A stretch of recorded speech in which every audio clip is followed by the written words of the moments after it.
इस चर्चा को डॉक्टर जनकराज जी आगे बढ़ाएंगे।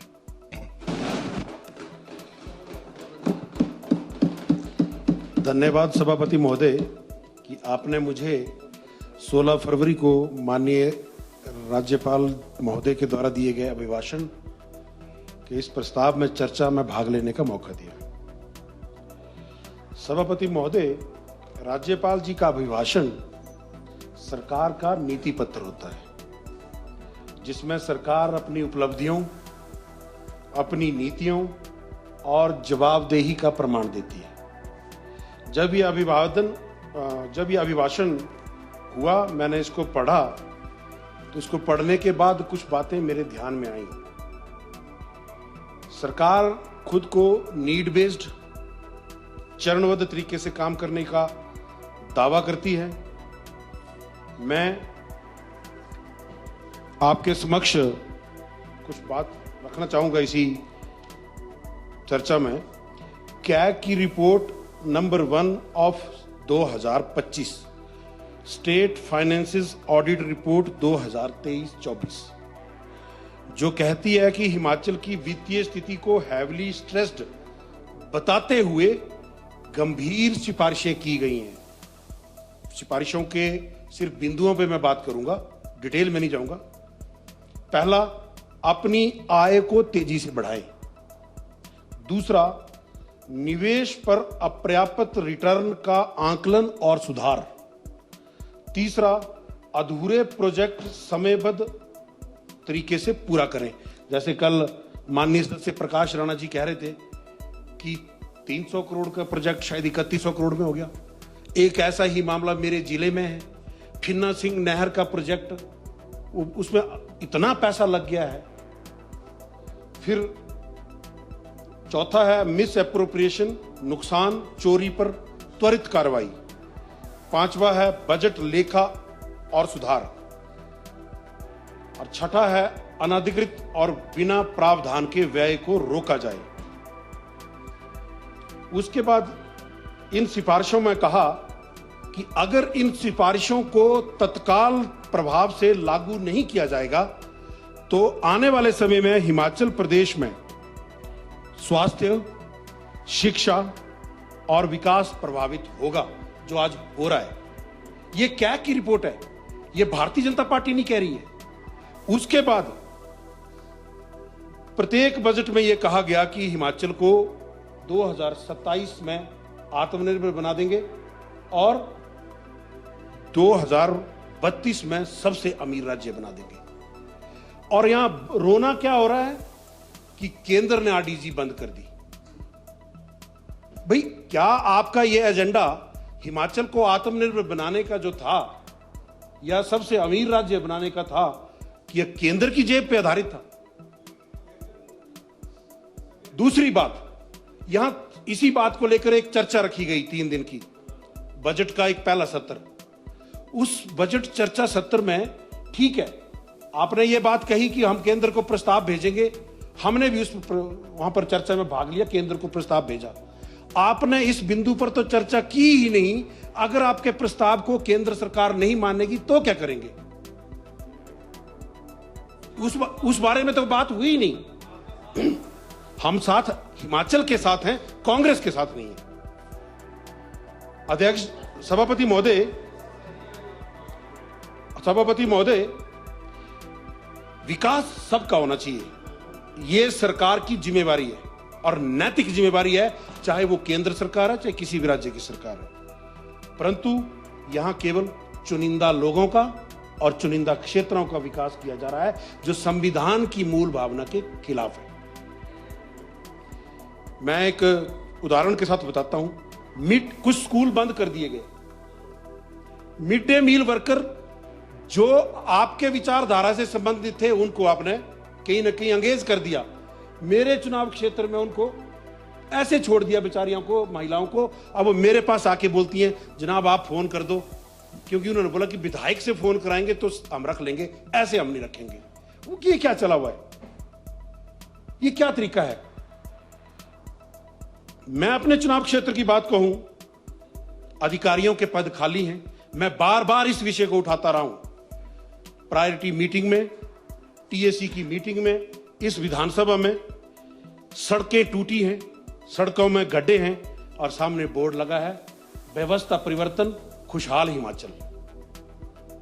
ये बोर्ड मैंने पहले भी कहा था, इन बोर्ड को हटा दो, दुखता हिमाचल लिख दो उसकी जगह, क्योंकि जो पीड़ा गड्ढे में जब आप गाड़ी चलाते हैं जो झटके लगते हैं सामने तक खुशहाल हिमाचल, जिस तरह मुस्कुराइए आप हिमाचल में, उस तरह के हालात है। सरकार ने कुछ 2 दिन पहले एक नोटिफिकेशन निकाली कि चेयरमैन और बोर्ड कॉर्पोरेशन की 20% सैलरी में कटौती कर दिए जाएंगे, कैबिनेट रैंक उनके हटा दिए गए। सरकार ने पहले तो अपने चहेतों को कोट पहनाए, अब उनको लंगोट में पहुंचा दिया। और सुनो, मैं एक बात सरकार को कहना चाहता हूं और पूछना चाहता हूं आपके माध्यम से पूरे हिमाचल से, क्या मूंछों के बाल काटने से लाश का वजन कम होगा? इतने छोटे छोटी चीजों को रोकने से कुछ होगा? जो आपको रोकना है वो मिस एप्रोप्रिएशन रोकना है। जो आपकी परियोजनाएं 1 साल के अंदर पूरा ना होकर 5-5, 10-10 सालों तक लटक रही हैं, जिसके बारे में कल माननीय सदस्य प्रकाश राणा जी ने बताया, उस पर ध्यान देने की जरूरत है। सभापति महोदय, आपकी सरकार ने एक मेडिकल कॉर्पोरेशन खरीदने के, मेडिकल इक्विपमेंट खरीदने के लिए मेडिकल कॉर्पोरेशन बनाया। अभी माननीय स्वास्थ्य परिवार कल्याण मंत्री यहां पर है नहीं, इनके पास सामाजिक न्याय का भी दायित्व है, सामाजिक न्याय और अधिकारिता विभाग। परंतु मुझे दुख इस बात का है, ये मेरे जनजातीय लोगों के साथ भी न्याय नहीं कर पाए, क्योंकि इस मेडिकल कॉर्पोरेशन ने एक भी चीज, एक भी नया इंस्ट्रूमेंट मेरे ट्राइबल क्षेत्र के लोगों के, उनके हॉस्पिटल में उनकी सुविधा बढ़ाने के लिए नहीं किया। ना इन्होंने आदर्श स्वास्थ्य संस्थान वहां पर खोला, ना इनका मेडिकल कॉर्पोरेशन के ये अध्यक्ष हैं, कुछ नहीं किया। उसके बाद जनजातीय लोगों को लेकर सरकार कितनी गंभीर है, भारत के संविधान ने यह कहा है, हमेशा इन मामलों के लिए अलग मंत्रालय होता है, केंद्र में भी प्रदेश में। 68 विधानसभा क्षेत्रों में 3 जनजातीय क्षेत्र आरक्षित हैं और 1 मंत्री उसके लिए दिया जाता है। और जनजातीय क्षेत्रों की हालत यह है कि जनजातीय क्षेत्रों में मैक्सिमम पावर प्रोजेक्ट हैं। मेरा चुनाव क्षेत्र बहुत बड़ा बिजली उत्पादन करने वाला क्षेत्र है और वहां मेरे क्षेत्र में कूर, धरवेटा, बड़ग्रां, तुंदा, होली, बकान, जीडू और ऐसे ऐसे गांव के लोग एक ट्रांसफार्मर के लिए तरस रहे हैं। ये हालात है। उनका अपना छोटा मोटा निजी व्यवसाय, आटा चक्की है, कोई आरा मशीन है, वो तक वहां पर चलती है। शाम में मोबाइल चार्ज नहीं होते हैं। मुझे भरमौर से बाहर रहते हुए 1991 के बाद 2022 में जो समय 31 साल का मैंने बाहर लगाया, जब मैं वापस जब चुनाव वहां पे उन अंदरूनी क्षेत्र में गया तो वहां आज भी बिजली में वो तकलीफ है, वो हालात है जो 1991 में होती थी। ये दर्द का विषय है। अध्यक्ष महोदय, सभापति महोदय, मैं प्रदेश सरकार का इस अभिभाषण को पढ़ने के बाद एक धन्यवाद करना चाहूंगा माननीय कृषि मंत्री जी का, कि इन्होंने हिमाचल प्रदेश के 432 किसानों से 1239 क्विंटल गोबर खरीद कर उन्हें जो 862 रुपए का आर्थिक बल दिया है सालाना, मेरे जनजातीय क्षेत्र के लोगों को इससे वंचित क्यों रखा गया? भाई मेरे जनजातीय क्षेत्र में तो पहाड़ में जड़ी बूटियों का घास खाते पशु, हो सकता है उसके गोबर में ज्यादा न्यूट्रिशन वैल्यू हो उसके लिए, खाद के लिए, वहां से क्यों नहीं खरीदा गोबर? भाई ये 853 रुपए का आर्थिक लाभ सालाना मेरे लोगों को भी देते। उन्होंने क्या गलती करी? क्योंकि उन्होंने भाजपा के विधायक को चुनाया? नहीं, वहां पर 25,650 लोगों ने कांग्रेस को भी वोट किया है, उन्हीं से ही खरीद लेते बेचारों से। सभापति महोदय, मुझे अच्छी तरह से याद है पिछले बजट में माननीय मुख्यमंत्री जी ने कहा था, ऑन रिकॉर्ड विधानसभा में कहा था, चाहे तो रिकॉर्ड निकाल लिया जाए, कि आने वाले 1 साल बाद के पूछना हिमाचल की स्वास्थ्य सेवाएं कैसी हैं। ये निकला आएगा रिकॉर्ड में, ऑन रिकॉर्ड कहा गया था। और आज माननीय मुख्यमंत्री जी ये कह रहे हैं कि आने वाले 6 महीनों के बाद हम ठीक करेंगे और केवल 2 ही मेडिकल कॉलेज अच्छे हैं, बाकियों की हालत बहुत बुरी है। किसने ठीक करनी है? सभापति महोदय, आज अस्पताल इलाज के केंद्र नहीं, यातना केंद्र बन चुके हैं, जहां पर लोगों को अल्ट्रासाउंड करवाने के लिए लंबी डेट, ऑपरेशन के लिए लंबी डेट, डॉक्टर से मिलने के लिए लंबी डेट, और जो डॉक्टर वहां पर उपलब्ध हैं, मैंने बार बार कहा, मैं सुझाव भी देने को तैयार हूं, और स्वास्थ्य के विषय में कभी भी मैं राजनीतिक चश्मा पहन के बात नहीं करूंगा। हमारे पास डॉक्टर्स हैं, हम उनसे काम ही नहीं ले पा रहे। ऐसे मैं बाय नेम नहीं कोट करना चाहूंगा, ऐसे ऐसे डॉक्टर हैं जो अपनी बारी का इंतजार कर रहे हैं कि मेरी बारी कब आएगी, मैंने भी ऑपरेशन करना है। ये हालात बने हैं आज स्वास्थ्य संस्थान। इसको कौन ठीक करेगा? सभापति महोदय, मैं अब कुछ बातें अपने लोकल चुनाव क्षेत्र की कहना चाहूंगा। हमने प्रायोरिटी मीटिंग में भी कहा, टीएससी मीटिंग में भी कहा कि भरमौर से अगर कोई आदमी एम्बुलेंस लेकर टांडा आता है, वो एम्बुलेंस आने वाले 18 घंटे तक दूसरे को नहीं मिल सकती, क्योंकि वो एम्बुलेंस जाएगी, मरीज छोड़ेगी, फिर वापस आएगी, फिर ड्राइवर चेंज होगा, फिर दूसरी मरीज को लेके जाएगी। हमने कहा था, और माननीय मुख्यमंत्री जी ने उस वक्त स्वास्थ्य सचिव को निर्देश भी दिए थे कि ऐसे ऐसे पेरिफेरल क्षेत्रों में एम्बुलेंस की संख्या को बढ़ाया जाए।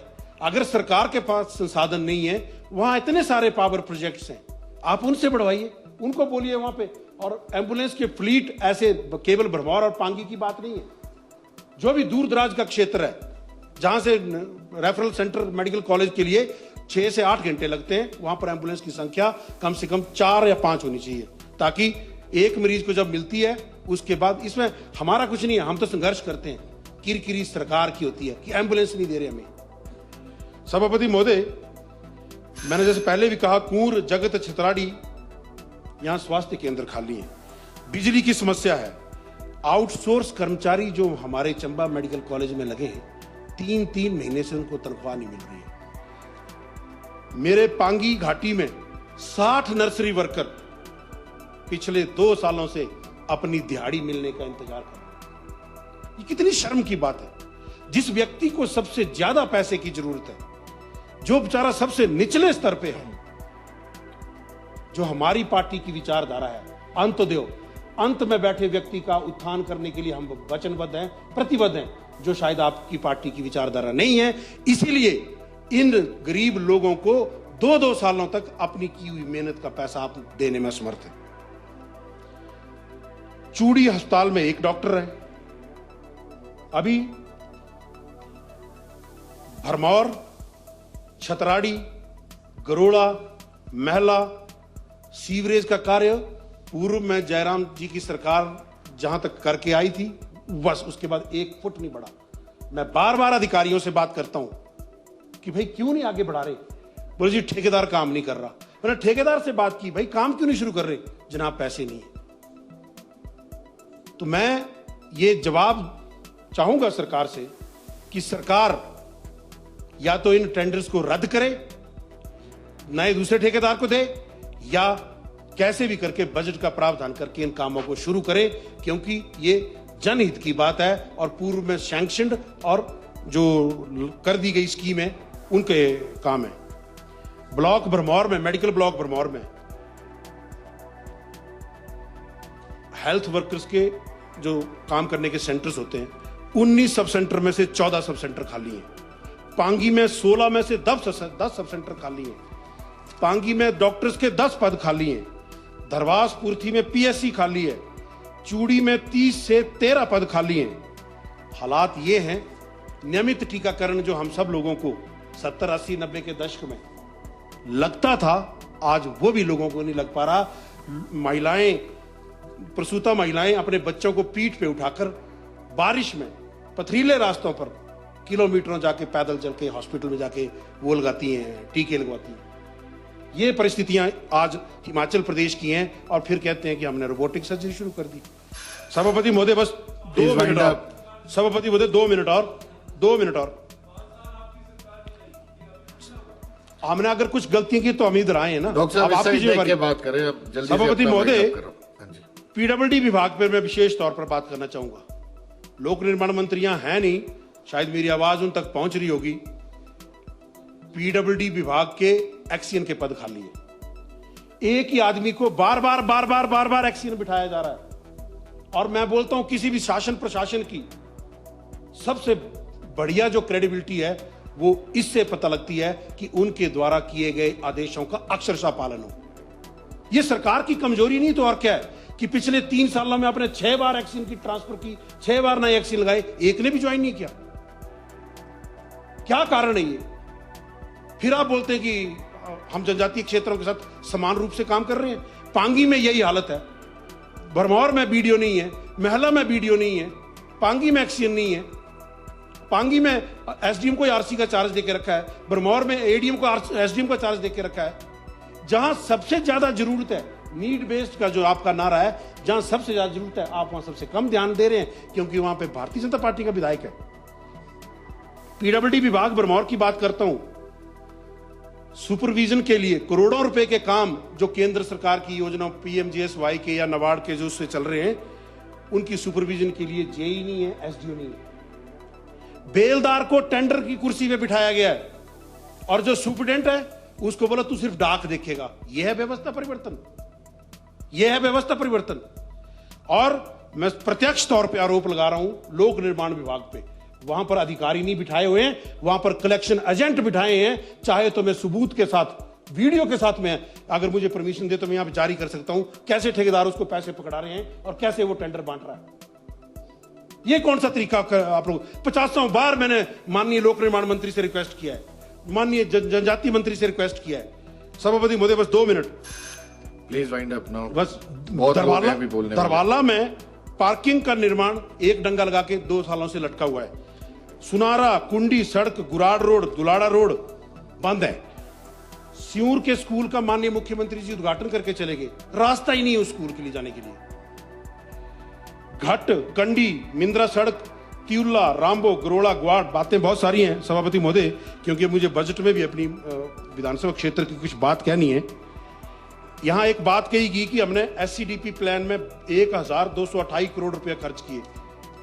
माननीय विधानसभा अध्यक्ष हमारे जिले से आते हैं, एससीडीपी प्लान में आपने मेरे जिले में 1 रुपया नहीं दिया 1 साल में।